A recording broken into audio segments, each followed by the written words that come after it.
Hey, y'all, back with another update in the Doctor Said Cancer Came Back series. This will be my last update in this series. So let's catch up. Hey guys, so this is officially the start of week 2 of treatment. So I am just getting here. This is my first time driving actually by myself. And I got here a little early because I'm like wanting to make sure I'm on time and ready. My husband usually drives me, so I'm usually a passenger princess. So today I'm here. We're expected to have a full day today. Today is Monday, so I'll get all of the treatments plus my injections. So yeah, that's what's happening. So we're heading in. All right, so just trying to go in, and the door is locked. Oh my gosh, you guys, look at these grays. They're taking over for the 99s and the 2000s. You guys, like, seriously, I just turned 40. Like, and these grays are like, hello, hey girl, hey. Wild. It's wild. But I will say, it is indeed a privilege to mature. So, I'm not going to complain. But I am going to get a touch-up. Hey guys, we are in the second treatment now, the infrared. So I'm here burning up, but got my computer, doing a little work, got some water. And after this treatment, I won't actually be able to work or do anything because I will be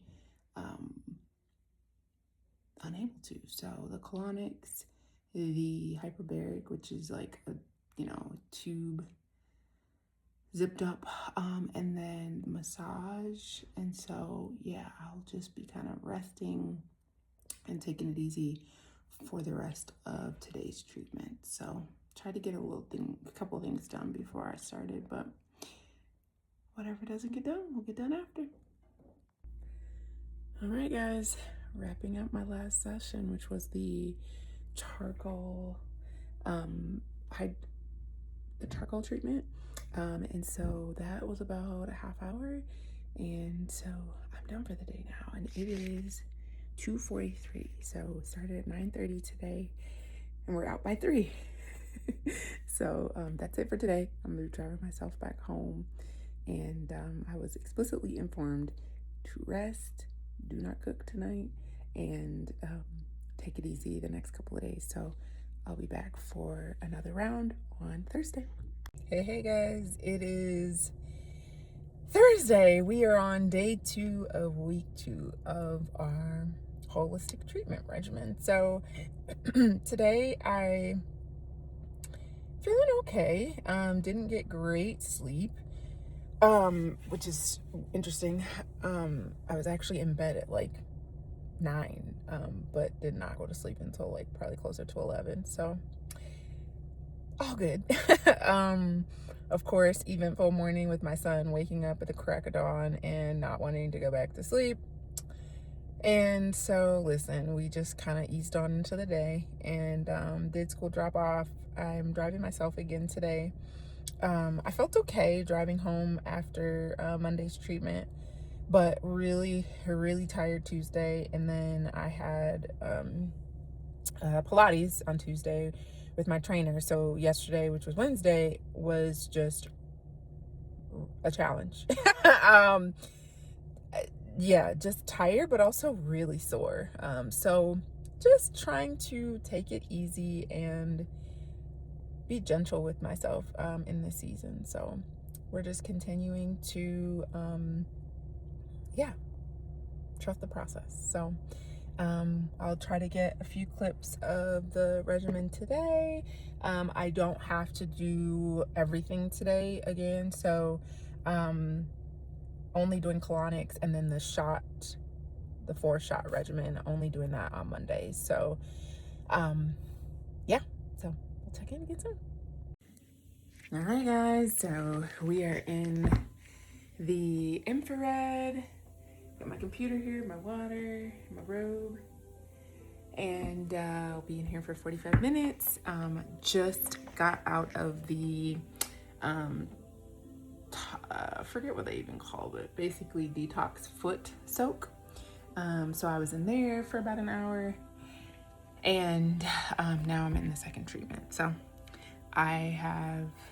after this, I'll have therapeutic massage, the hyperbaric chamber, and then the charcoal treatment to wrap up. So hopefully I'll be out of here today by 3 o'clock. From there, I transitioned into the hyperbaric chamber. I was in there for about an hour reading a book. And then after that, I transitioned into the sunroom where I got my massage and just really soaked in the sun. With it being spring, it was just beautiful, and rounded out the day with the charcoal treatment. And from there, I drove home and I was really reflecting on this entire experience and recorded a few thoughts for those coming behind me. People just want to be like, oh, I need to just go and see this doctor, or go and see this naturopathic provider, or take this supplement, right? They sell and exploit so many people with, all these vitamins and 3-day detoxes online and like all this stuff, right? But I want you to know that no matter how many quick fixes you take, if your life is still full of crap, if your heart is still full of crap, and your emotional and spiritual health is not where it needs to be, none of that will matter, right? None of that will matter.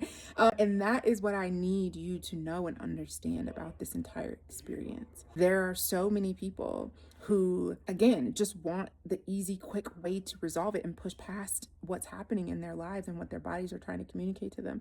And they just want to get on to the next thing. But really, there may need to be a detox in your body, but there may also need to be a detox in your spirit. There may need to be a detox in your heart. You may need to do a detox on the relationships that are in your life that may be draining you, or causing you to be bitter, or causing you to abandon yourself to be loved, or be in community, or have a sense of belonging, right? So these are the things that I'm not seeing people talk about. I'm not seeing y'all talk about that. I'm not seeing these ladies, explore other ways to get their bodies to return back to themselves, right? Because disease is just dis-ease in the body. And so it is your job to be kind enough to your body to recognize, oh, there is something else happening here, right? And there is incredible literature and resources around this. One of which is The Truth About Cancer. Another is an awesome book by Dr. Tony called Hope for Cancer. Another book that's really, really cool is You Can Heal Your Life by Louise Kay. Because I'm not just wanting to tell you things based off of my experience, but I also want you to go to the resources, go to the data. Dr. Tony's book is fantastic because he really outlines a lot of alternatives to traditional medicine. And again, nobody is a healer, right? Nobody's God. All right. But I do want you to know that they do have resources. They do have alternatives. They do have options that you can explore. And he explains to you each option. He explains to you, the context by which you would want to maybe consider some of these things that are God-given. And they are not harmful to the body, and they are not punishing the body and making sure, that these damn cells never come back, right? Like, that's not the goal. And so it's really rooted in love, and I really responded really well to his approach. And so there's so many, more out there, but I just want y'all to be open, right? Keep an open mind, and also remember your power, and remember that you are the ultimate authority in your life. And yes, doctors are there and they're trained and they have their expertise, but they're only trained in what they are trained in. Okay. So they are experts in what they're experts in, and they may not have the tools in their toolkit to be able to help you come up with solutions that best fit your scenario, best fit your values, best fit your needs, right? And that's okay. You have the freedom and the autonomy to be able to kind of pick and choose how you want to do those things and what type of care you want. And your body will tell you. Your body will tell you. Like, there will be no hesitation about the message being sent if you're paying attention, right? And so that's what I want to invite y'all in today. And that's what was really just heavy on my heart today, because it was like, oh my gosh, like, everybody's moving so fast and they're wanting to just blow back past this really disruptive thing.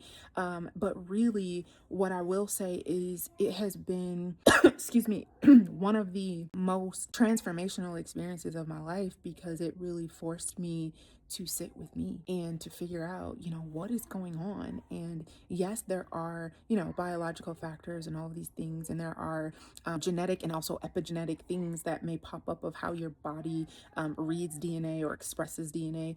And there are absolutely people who have genetic reasons for having different types of cancers. But I am speaking specifically just about how you can respond, right? We don't always get to choose those type of things that come into our lives, but we do get to choose how we respond. And we don't have to be crippled by fear. We don't have to, what I want you to take away is this, right? Feelings are information. They're data, okay? They're data. They give you information on things that may need a closer look. They don't get to dictate how you move forward in your life, right? And that is one of the, I think, hardest lessons that I've had to learn, honestly. And I think it's a real challenge for us just as human beings, right? To feel some kind of way and not let it dictate our life choices or who we say we want to be in this life. And so I think it's just super important that you all remember that. And I really wanted to share that because I'm just tired of seeing people suffer and feel hopeless or feel like they have to go the Western medicine way and go through all of these harsh treatments, have all of these invasive procedures and processes, be bankrupt financially, right? And don't get me wrong, any type of health intervention that you're getting is going to cost something, right? And so the naturopathic path is not free. Right? Like the majority of my providers in that realm do not take traditional insurance, which I don't have anyway. And so we've been, self-insured for years. And so I don't, have any strong opinion about that. But all of that to say, it's going to cost you something, right? To have health and wellness and wholeness. And it should cost you something because you should be invested in your health. And no matter what that looks like, you have choices. You have choices. And so that is what I want you to take away from this conversation, right? Is that, you can hear the reports, and you can listen and you can ask questions and you can be curious and you can understand their side and understand their recommendations. And you also get to consider your own recommendations. And so, stay encouraged. If you are a newly cancer diagnosed woman, I want you to know that cancer is a word and not a sentence. And so you get to decide, how you want to respond versus just being completely reactive and feeling like you don't have any control. And I also want to tell you that in very, very few cases is cancer an emergency. They're not going to tell you that. They're just not going to tell you that. All right. They're going to make you feel like, oh my gosh, you're going to die tomorrow if you don't get this fixed. Right. But much of that really is just around how medical systems are set up, and they, don't want to get sued, and they don't want to tell you that you're going to live, a certain number of years and you don't. And on that note, right. When I was, when they told me back in August of last year that I had metastatic breast cancer, which is technically stage 4, I didn't even ask them what the survival rates were or any of that. I've never even looked it up. I don't even know. And I don't even care. You know why? because the data, again, it informs, but it does not dictate how I run my life. Jesus dictates how I run my life. And so I'm choosing to believe what he says about me, that I am whole, that I am healthy, that I am wonderfully made and there is no flaw in me, right? And so I have never had to beg God or ask God for healing. I just had to accept that it was available to me. And I want the same thing for you. So as I'm on my healing journey, we are settling into our new community. So found my son a new pediatrician here in Georgia, and it was just such a beautiful, beautiful experience. And they were literally like 2 minutes from our house. So it was just such a gift to find them and be able to have such a beautiful experience just for my kiddo and get him acclimated to the doctor's office. So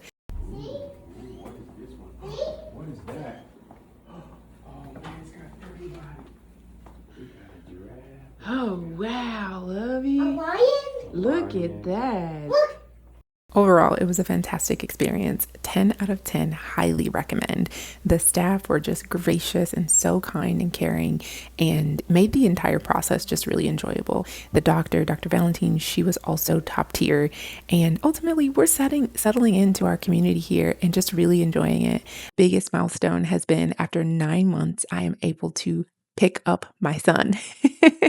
So I am just feeling so grateful because there was a lot of mourning in seeing him transition from a 2.5-year-old to almost a 3.5-year-old. So I'm just very grateful and I'm looking forward to continuing this journey of healing in our new home. And so super, super grateful. I'm just so thankful that you all have continued to follow this journey with me. And if you are not watching this live, but you're coming and finding this at a later point, just want you to know that I'm sending you so much love. And I really hope that you find hope in this series. I hope that you find courage. I hope that you're able to borrow my strength until you find your own. And so, yeah, make sure you subscribe so we can stay connected. And I look forward to meeting you and hearing your story.